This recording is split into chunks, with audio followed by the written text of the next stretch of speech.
Chris Lael with the 4-H Network News, and I'm here today with Representative Bill Hinkle. Bill, would you mind introducing yourself first for us today? Sure. I'm Representative Bill Hinkle. I live in the Lael area, and I represent the 13th Legislative District, which is all of central Washington, all of Kittitas County, all of Grant County, a little bit of Yakima County. It's a largely rural area, and I am the ranking Republican on the Health Care Committee. I also serve on the Early Learning and Children's Services, and I'm on the Appropriations Committee. All right, thank you.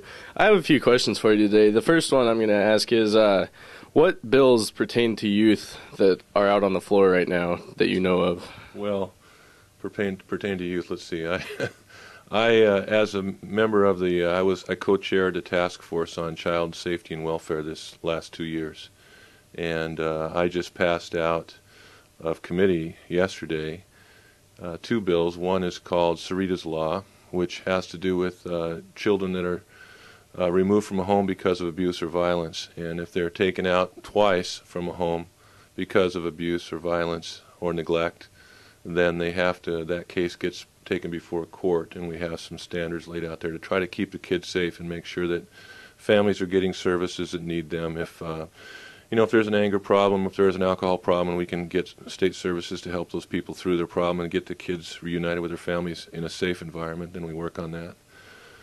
We also served, we actually passed the Rafael Gomez Act. Sorry about that.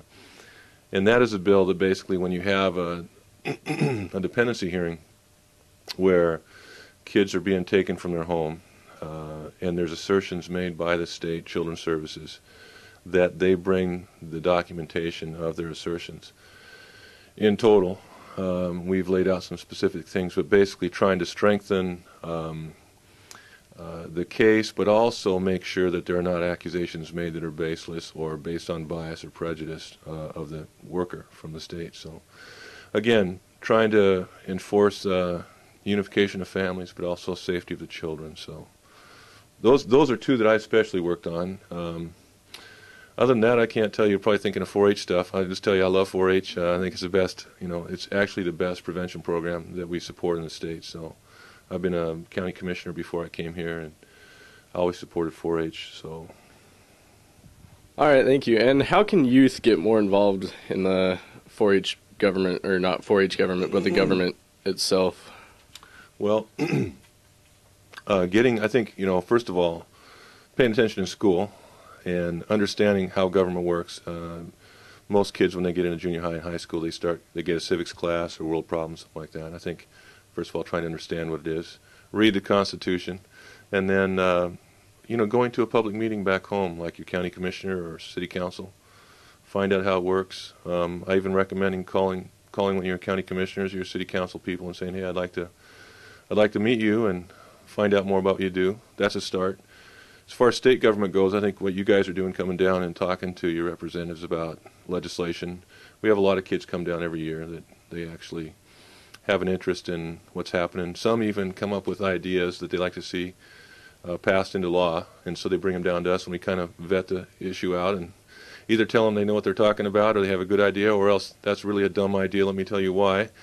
And then, of course, it's nice, that just to watch the process, come down here and come to a hearing and see how a bill goes through from the very beginning of the author with the idea and taking it through the process. Those are all things you can see. But engaging your representative, whether it be local or state, is really important, building a personal relationship, and then finding out what's going on and what you're interested in, and engaging those people on those issues. All right. Now, with that said, what would you like to say, one last word, to your constituents? Everybody should go to the fair every year and buy at least one animal, because it is like the best thing you can do. First of all the animals you buy are great eating. They're a lot better than the things you buy at Safeway. And these kids work hard, and it's usually money towards their education. So make sure you go to the fair and buy an animal. You can't do better than supporting 4-H that way. Thanks for your time, Bill. And this is Chris Lael with 4-H Network News.